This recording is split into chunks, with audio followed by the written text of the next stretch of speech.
তো বন্ধুরা আমরা চলে এসেছি এখন দমদম পার্ক। তোমরা দেখতেই পাচ্ছ, আর এই যে হাতে ছাতা, বৃষ্টিতে ভিজে ভিজে।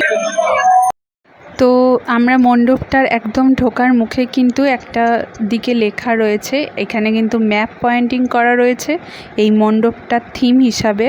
আর এখানে একটা রবীন্দ্রনাথ ঠাকুরের মুখমণ্ডলের চিহ্ন রয়েছে, আর এখানে রবীন্দ্রনাথ ঠাকুরের নদীকে নিয়ে লেখা কিছু কথা লেখা আছে।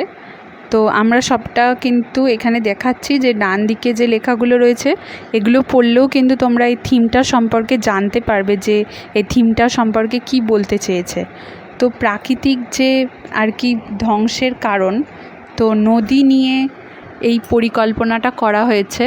তো নদীর গতিপথ যে বাধাপ্রাপ্ত হচ্ছে, নদী যে দূষিত হচ্ছে, তার ফলে যে প্রাকৃতিকের যে একটা ক্ষতিগ্রস্ত হচ্ছে, তো সেই সমস্তটা নিয়ে কিন্তু একটা এই থিম ভাবনাটা করা হয়েছে।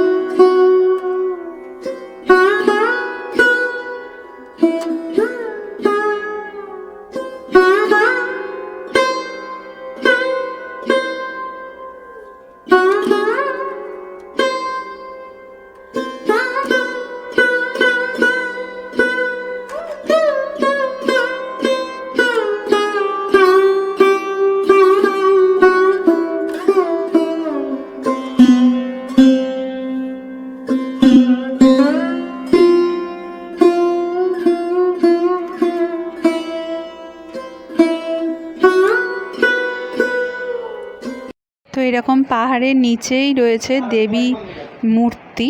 তো দেবী কিন্তু একা নেই, দেবীর সাথে কিন্তু মহেশ্বরও রয়েছে। তো মহেশ্বরের সাথে আলিঙ্গনের একটা চিত্র মিলেছে এখানে, আর নিচে কিন্তু ছোট ছোট লক্ষ্মী গণেশও রয়েছে। তো এবারের থিম কিন্তু এটাই, এই দমদম পার্কের এটাই থিম ছিল। তো নদীকে নিয়ে করা কিছু থিম, আর বাঁ দিকে কিন্তু একটা ছোট পুকুর মতন রয়েছে যেটা কিন্তু এই থিমটাকে আরও বেশি ফুটিয়ে তুলছে।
দমদম ভারত চক্র।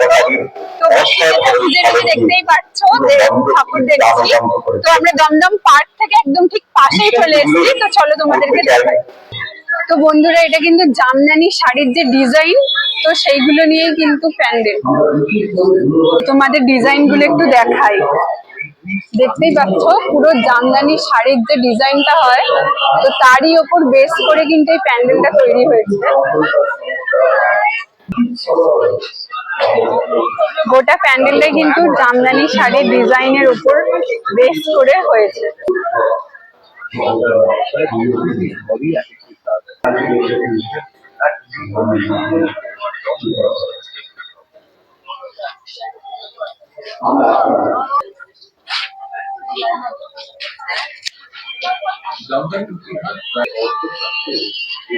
তো দেখতেই পাচ্ছ এই ছোট ছোট ডিজাইন গুলো কিন্তু সব জামদানি শাড়ির উপরে যে ডিজাইন হয়, তো তারই উপর বেস করে কিন্তু এই প্যান্ডেলটা হয়েছে।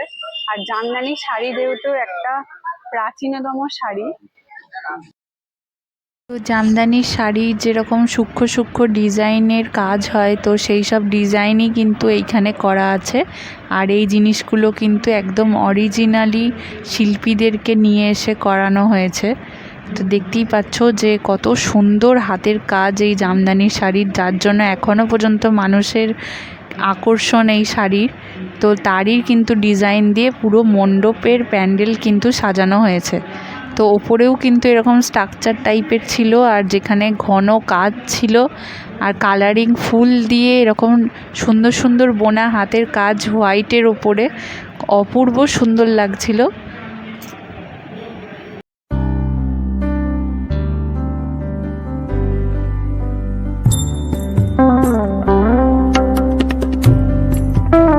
তো মণ্ডপে ঢোকার মুখেও কিন্তু রয়েছে জামদানির শাড়ির কিছু স্ট্রাকচার, আর ভেতরটা কিন্তু অসম্ভব সুন্দর লাগছে। একটা হলদে হলদে লাইটিং রয়েছে, আর মায়ের হাতে ত্রিশূল রয়েছে, আর দু সাইডে কিন্তু তার বাহন রয়েছে, কিন্তু সেটা ঘোড়ার মতন আর কি দেখতে। আর ওপরের এই লাইটগুলো তো খুবই সুন্দর লাগছে, এগুলো লাইট দিয়ে আর কি তুলো দিয়ে করা হয়েছে।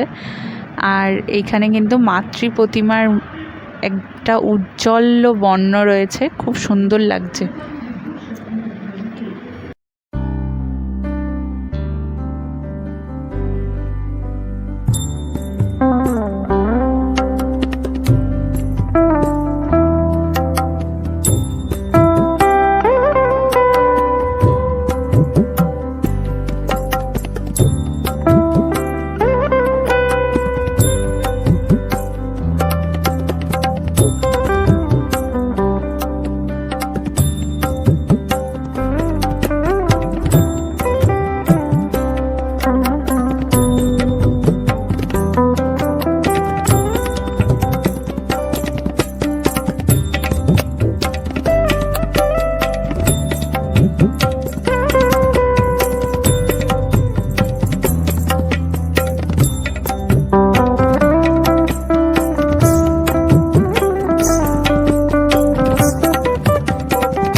চলে যাচ্ছি তরুণ দল দেখতে। আমরা ছিলাম ভারত চক্রের, দমদম যে ভারত চক্র ক্লাব সেটাতে। তো এখন যাচ্ছি আমরা দমদম তরুণ দল। তো আমাদেরকেও দেখে নাও একটু।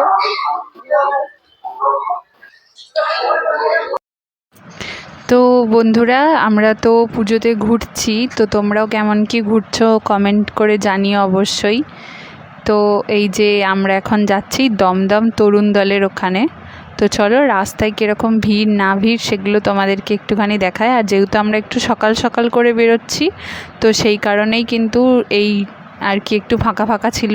তারপর সেদিনকে বৃষ্টিও পড়ছিল, সেই কারণেই তো ভিডিওগুলো কিন্তু একটু আর কি এদিক সেদিক হয়ে আর কি তোমাদেরকে দেখানো হচ্ছে। তো প্লিজ কিছু মনে করো না, যদি ভালো লেগে থাকে তো অবশ্যই ভিডিওগুলো দেখো আর একটা করে লাইক করে দিয়ে যেও। তো চলো আমরা এখন মূল মণ্ডপের কাছে চলে এসেছি। এটা হচ্ছে দমদমের তরুণ দল।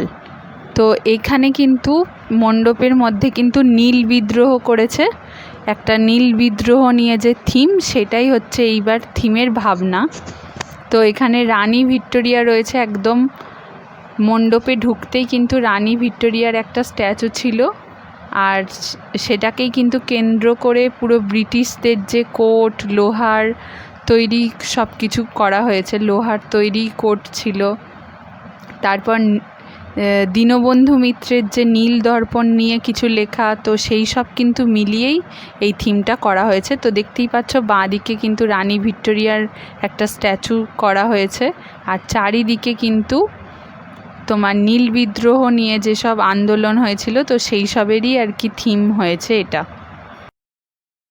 তো যেমনটা তোমাদেরকে বলছিলাম যে এই যে ব্রিটিশ আমলদের যে কোট ছিল, তো সেইগুলো কিন্তু লোহার তৈরি করে বানানো হয়েছে, আর দেখতে কিন্তু অপূর্ব সুন্দর লাগছে। যে দেখে তো মনেই হচ্ছে না যে এগুলো লোহার তৈরি। তো এক একটা আবার রং করাও ছিল। আর এই যে এই কোটগুলো কিন্তু ব্রিটিশ আমলের তৈরি, তো সেই রকমই কিন্তু ডিজাইন করে বানানো হয়েছে। এইখানে কিন্তু অসংখ্য এরকম জিনিস রয়েছে ছড়ানো ছিটানো। তো এর পাশেই কিন্তু রয়েছে একদম তাঁত বোনার যে জিনিসটা, সেটা যেটা নদিয়া ডিস্ট্রিক্টে খুবই প্রচলন আছে। তো সেই জিনিসটাও কিন্তু এই প্যান্ডেলের মধ্যে দিয়ে ফুটিয়ে তোলা হয়েছে। তো চলো তোমাদেরকে দেখাই যে একটা অরিজিনালি মানুষ কিন্তু তাঁত বুনছে, আর এই হচ্ছে চরকি, যেটা আর কি তাঁত বোনার সাহায্য করা হয়। তো চলো তোমাদেরকে দেখাই এবার অরিজিনালি একটা মানুষ আর কি তাঁত বুনছে। তো তাঁত কীভাবে বোনে সেটা কিন্তু মিডিল পয়েন্টে রাখা হয়েছে, আর পেছনে রয়েছে ব্রিটিশ আমলের যে একটা দরজার মতন, আর তাতে কিন্তু ব্রিটিশ আমলের একটা চিহ্নও রয়েছে।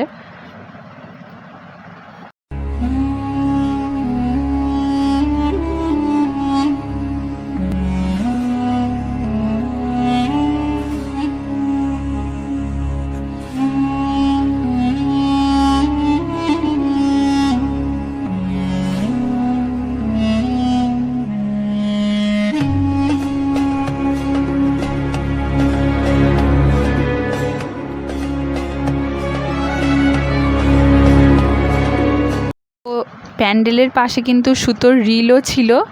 আর এই হচ্ছে আমাদের এবার মণ্ডপ। তো মণ্ডপে মা আর কি কেমনভাবে রয়েছে তো সেটাই তোমাদেরকে দেখাবো। তো এখানে কিন্তু মাও কিন্তু নীল রঙের পোশাক পরিধান করেছে, আর তার হাতে কিন্তু রয়েছে চরকি, মানে যেটা দিয়ে আর কি তাঁত বোনা হয় সেই চরকিটা। তো মায়ের হাতে চরকি রয়েছে, আর দুই পাশে কিন্তু যেমনটি আর কি তার ছেলে মেয়ে থাকে, লক্ষ্মী গণেশ, আর একদিকে কার্তিক আর সরস্বতী, তো সেরকমই রয়েছে। আর পাশে এরকম আবার সেই তাঁতের ঘোরানো যে চরকা, তো সেটাও রয়েছে।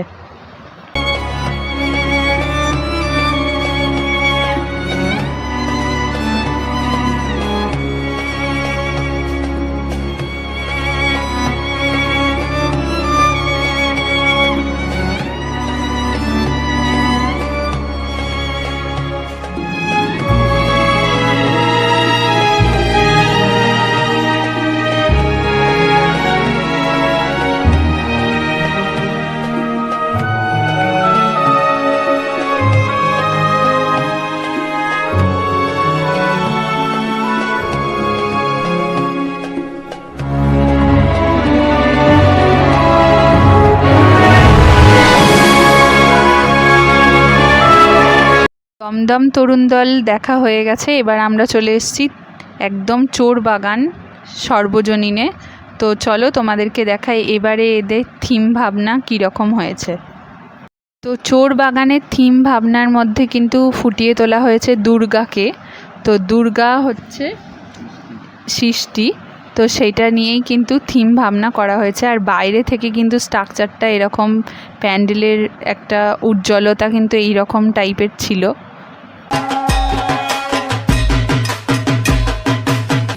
তো প্যান্ডেলটার চারিদিকে কিন্তু অসম্ভব সুন্দর কাজ করা হয়েছে, আর মায়ের মূর্তিটা তো খুবই সুন্দর। তো চলো তোমাদেরকে এবার একটুখানি মায়ের মূর্তি সম্পর্কে বর্ণনা করি, আর এই থিমটার ভাবনা কি রাখতে চেয়েছে তো সেটাই আমি একটু তোমাদের নিজের ভাষায় বলে দিচ্ছি।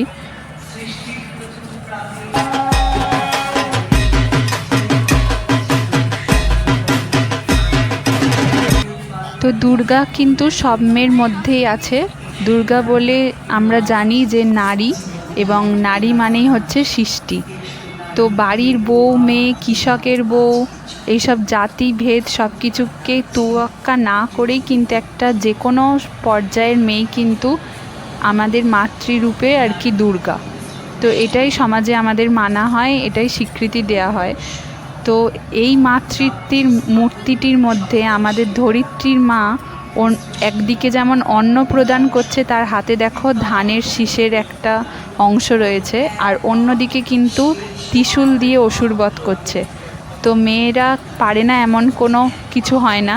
তো সেই কারণেই কিন্তু তার চারিপাশে যে মানুষগুলো রয়েছে, তো একজনা শঙ্খ বাজাচ্ছে, একজনা কিন্তু তীর ধনুক ধরে আছে। তো মাতৃরূপের মধ্যে কিন্তু সব কিছু নিয়েই বর্ণনা করা হয়েছে। তো শুধুমাত্র যে ত্রিশূল হাতে নিলাম আর দুর্গা হয়ে গেলাম, তো এটা কিন্তু নয়, সব মেয়ের মধ্যে কিন্তু দুর্গা বাস করছে। তা মানেই কিন্তু শক্তির প্রতীক, আর প্রতিটি মেয়ে মানেই কিন্তু দুর্গা।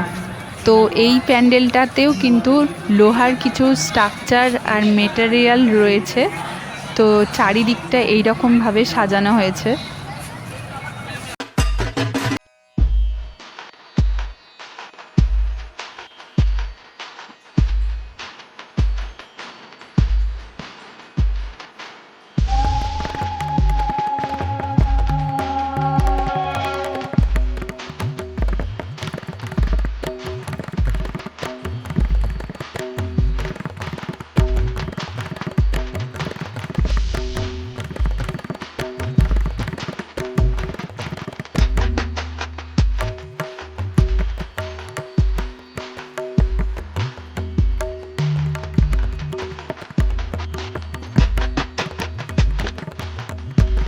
তো আমরা তো তোমাদেরকে দুর্গা ঠাকুর দেখাচ্ছি কলকাতার, তার সাথে কিন্তু আমাদের নিজস্ব যেখানে থাকি বাগনান, তো সেখানকারও ভিডিও আসছে।